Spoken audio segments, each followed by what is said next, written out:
नमस्कार दोस्तों, पिछले लेक्चर के अंदर हम जो है मैरीटाइम डिजास्टर और जो इंडिया का रोल है ग्लोबल शिपिंग सेफ्टी के अंदर इस टॉपिक को हम डिस्कस कर रहे थे। लेकिन ये टॉपिक काफ़ी लेंदी हो गया था और जो मेजर कन्वेंशन है आईएमओ के अंदर उनको हम डिस्कस नहीं कर पाए थे। तो जो बचा हुआ पोर्शन है, जो मेजर कन्वेंशंस हैं आईएमओ के अंदर, उन सबको हम आज इस लेक्चर के अंदर डिस्कस करेंगे। दोस्तों अब डिस्कस करते हैं जो इंटरनेशनल मैरीटाइम ऑर्गेनाइजेशन है उसका रोल क्या है, वो क्या रोल प्ले करता है। दोस्तों समुद्र एक ग्लोबल हाईवे है जिसमें हर दिन हजारों शिप्स चल रहे होते हैं। इसमें cargo vessel, oil tanker, cruise ships, fishing boats, ये सब जो है इसी हाईवे का एक नेटवर्क है। इसी हाईवे का ही एक हिस्सा है। इस हाईवे को सेफ, सिक्योर और एनवायरमेंट फ्रेंडली रखने के लिए एक इंटरनेशनल ट्रैफिक पुलिस चाहिए होगी। बस उसी ट्रैफिक पुलिस का काम करता है ये आईएमओ। आईएमओ जो है इंटरनेट नेशनल मैरीटाइम ऑर्गेनाइजेशन, ये यूएन की एक एजेंसी है जो 1948 में एस्टेब्लिश हुई थी और इसका हेडक्वार्टर जो है लंदन के अंदर है। 176 कंट्रीज जो है इसकी मेंबर कंट्रीज हैं। तो आपने देखा यूएन की एक एजेंसी है, लंदन के अंदर इसका हेडक्वार्टर है। ऑलमोस्ट पूरे देश की कंट्रीज हैं वो इसका पार्ट है। आईएमओ का सिंपल मिशन है ग्लोबल मैरीटाइम ट्रेड को सेफ, सिक्योर और एनवायरमेंट रिस्पॉन्सिबल बनाना। सबसे पहले काम है सेफ्टी एंड सिक्योरिटी। समुद्र का ट्रैफिक पुलिस आईएमओ ऐसे रूल बनाता है जो हर शिप फॉलो करे, चाहे वो एक छोटा कार्गो वेसल हो या बड़े से बड़ा लग्जरी क्रूज शिप हो। पायरेसी प्रिवेंशन के लिए भी ये कानून बनाता है। जैसे सोमालिया कोस्ट पे जब पायरेसी बढ़ गई थी, तो आईएमओ ने एंटी पायरेसी गाइडलाइंस बनाई, जिससे शिप्स अपने रूट और क्रू को ज्यादा सिक्योर कर सके। उसके अलावा ये पोल्यूशन प्रिवेंशन के लिए भी स्टेप्स उठाता है। आईएमओ सिर्फ समुद्र का नहीं बल्कि हवा का भी केयर टेकर है। शिप्स से होने वाले ऑयल स्पिल्स, केमिकल लीक और एयर पोल्यूशन को कंट्रोल करने के लिए स्ट्रिक्ट रूल बनाता है। एक ऐसी ही कन्वेंशन है मारपोल कन्वेंशन, MARPOL, मारपोल कन्वेंशन। ये मारपोल कन्वेंशन जो है ये इस आईएमओ ने ही बनाई है और मेनली ये क्या है, पोल्यूशन को प्रिवेंट करने के लिए बनाई है। इसकी फुल फॉर्म है international convention for the prevention of pollution from ships. इसके अंदर क्या है, क्लियरली गाइडलाइंस बनाई गई हैं कि एनवायरनमेंट को कैसे बचाना है। बात करें ये वर्क कैसे करता है। आईएमओ का जो गवर्नेंस सिस्टम है वो काफी इंटरेस्टिंग है। इसके पास एक असेंबली है जो सबसे बड़ा डिसीजन मेकिंग बॉडी है, और इसके पास एक काउंसिल भी है जो पॉलिसी को अप्रूव करता है। ये सिस्टम इंश्योर करता है कि हर एक मेंबर कंट्री की आवाज सुनी जाए। हर एक मेंबर कंट्री की आवाज सुनी जाए, और वो मेंबर कंट्री जरूरी नहीं है कोई बहुत बड़ा एक इन्फ्लुएंसिंग कंट्री हो जैसे यूएस है। छोटी से छोटी जो कंट्री है उसकी भी आवाज सुनी जाएगी, वो चाहे एक आइलैंड नेशन हो या जो बड़े से बड़ा जो है शिपिंग जायंट कंट्री हो। और आईएमओ के अंदर सबसे पावरफुल और इंपॉर्टेंट कमेटी है मैरीटाइम सेफ्टी कमेटी, एमएससी, जिसके अंदर इंडिया ने गुहार लगाई है कि भाई ये जो चेंजेस लेके आए जाए। जो एमएससी है ये सेफ्टी का आर्किटेक्ट होते हैं। एमएससी जो है वो डिसाइड करता है कि शिप्स का डिजाइन, इक्विपमेंट और डेली ऑपरेशन कैसे किया जाए। इसमें सब की सब जो मेंबर कंट्रीज हैं वो इसका पार्ट होती हैं, जो मिलके एक सेफ्टी स्टैंडर्ड्स को अपडेट करते हैं। और जो एमएससी जो है वो इनको एनफोर्स करता है ताकि नए चैलेंजेस का सामना किया जा सके। तो हमने देखा कि आईएमओ एक ग्लोबल गार्जियन है जो 1948 से समुद्र की रक्षा कर रही है, इसकी सेफ्टी कर रही है, इसकी सिक्योरिटी कर रही है और पॉल्यूशन को बचाने के लिए स्टेप्स उठा रही है। इसके अंदर एक असेंबली होता है, एक काउंसिल होता है और 5 स्पेशलाइज्ड कमिटीज काम करती हैं, जिसमें एमएससी सबसे क्रिटिकल कमेटी है। विदाउट आईएमओ ग्लोबल शिपिंग का ट्रैफिक रूल काइंड ऑफ एक हाईवे है, लेकिन उस हाईवे के ऊपर कोई रूल नहीं है। अगर रूल नहीं होंगे तो भाई एक्सीडेंट तो होंगे ही होंगे। तो ये सब जो है आईएमओ काम करता है। दोस्तों अब देखते हैं आईएमओ के अंदर जो मेजर कन्वेंशन है वो कौन कौन सी है, उनके बारे में देखते हैं। दोस्तों सोचो, अगर हर कंट्री अपने अपने शिपिंग रूल्स बनाए तो समुद्र के अंदर इतनी होच क्रिएट हो जाएगी तो समझ में ही नहीं आएगा कि कौन से रूल फॉलो करें, क्या करें। इसी प्रॉब्लम का सॉल्यूशन किया आईएमओ के कन्वेंशंस ने। ये बेसिकली इंटरनेशनल एग्रीमेंट होते हैं जिनके थ्रू मेंबर कंट्रीज एक कॉमन रूल बुक को फॉलो करते हैं।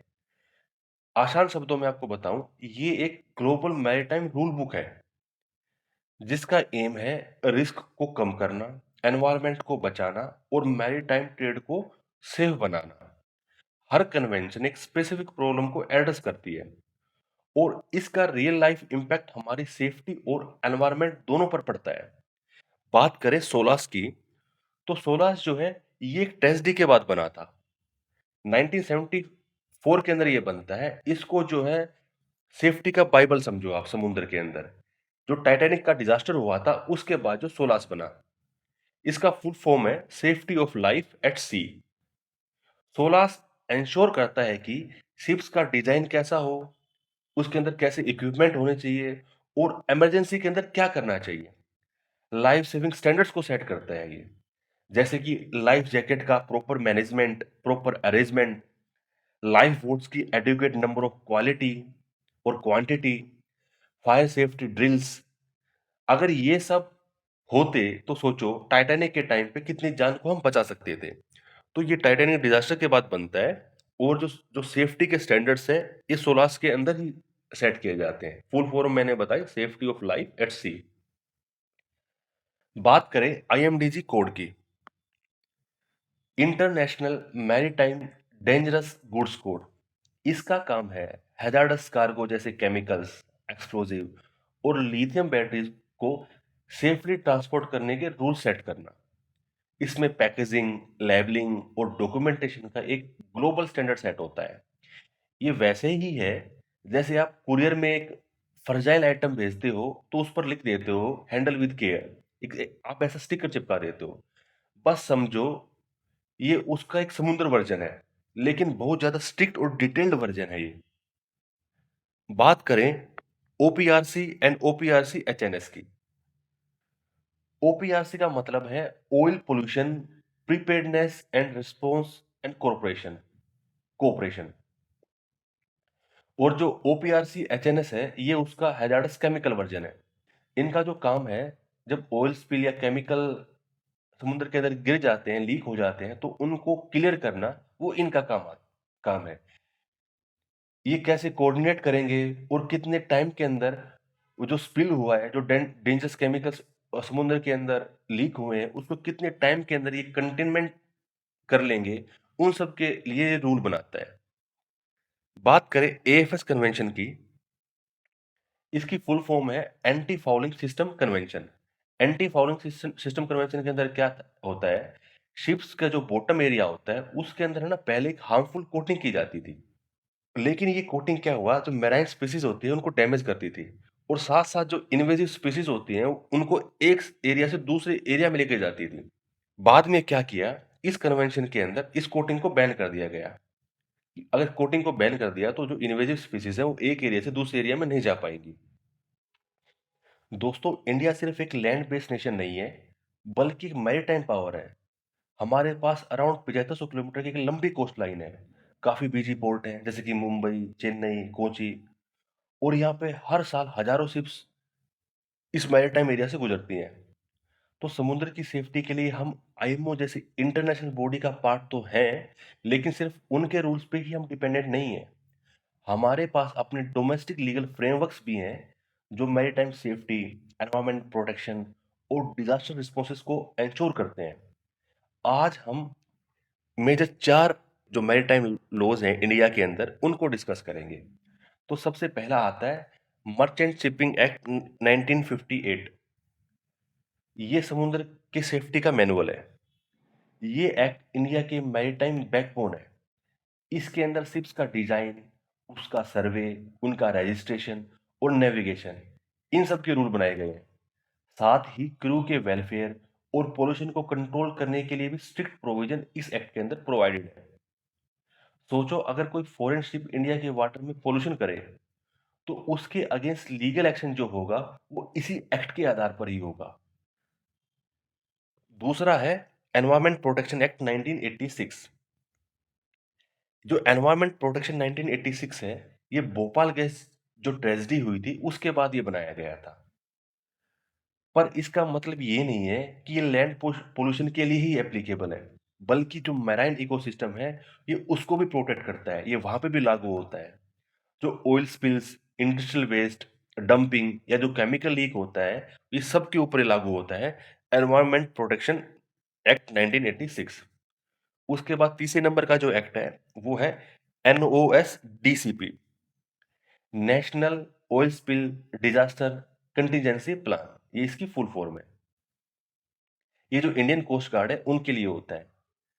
ये इंडियन कोस्ट गार्ड का एक ब्लूप्रिंट है ऑयल स्पिल के रिस्पॉन्स के लिए। जब ऑयल स्पिल होगा तो इंडियन कोस्ट गार्ड कैसे स्टेप उठाएंगे, क्या स्टेप उठाएंगे, ये सब कुछ इसके अंदर लिखा है। अगर कहीं भी ऑयल लीक होता है तो चाहे वो अंडमान कोस्ट में हो या अरेबियन सी के अंदर हो, कोस्ट गार्ड की स्पेशल ट्रेन टीम तुरंत जो है उसको साफ करने के लिए पहुंच जाती है। जो NOS-DCP है बेसिकली उनकी गाइड बुक है जो बताता है कि कौन सा स्टेप कब लेना है और कैसे कोऑर्डिनेट करना है और कितने कम टाइम में स्पिल को जो है कंटेन करना है। ये सब जो लिखा हुआ है national oil spill disaster contingency plan के अंदर लिखा हुआ है। फोर्थ है एडमिरल्टी एक्ट 2017। ये जो एक जज है जो मैरीटाइम डिस्प्यूट होते हैं उनका जज का काम करता है और हर हाई कोर्ट के पास जो है एडमिरल्टी जुडिक्शन होता है। इसके अंदर कार्गो क्लेम्स, कोलिजन केस और इवन शिप को अरेस्ट करने के मैटर्स आते हैं। मतलब जैसे कोई शिप है उसके ऊपर डेथ का केस चला हुआ है तो उसको अरेस्ट करने का ऑर्डर जो है हाई कोर्ट दे सकता है क्योंकि हाई कोर्ट के पास पावर है एडमिरल्टी की। तो हमने देखा मेनली 4 केस 4 कानून इंडिया के अंदर है। मर्चेंट शिपिंग एक्ट 1958, ये जो है maritime safety and pollution control की का एक बेस है। उसके अलावा 1986 ये जो लैंड के ऊपर भी लागू होता है और मराइन इकोसिस्टम के ऊपर भी लागू होता है, तो सबको ही प्रोटेक्ट करता है। उसके अलावा NOS-DCP जो है ये ऑयल स्पिल डिजास्टर का एक इमरजेंसी प्लान है। जो एडमिरल्टी एक्ट है 2017 ये मैरीटाइम डिस्प्यूट को सोल्व करता है, मतलब जो लीगल प्रोसेस जो होते हैं उनको सोल्व करने में हेल्प करता है।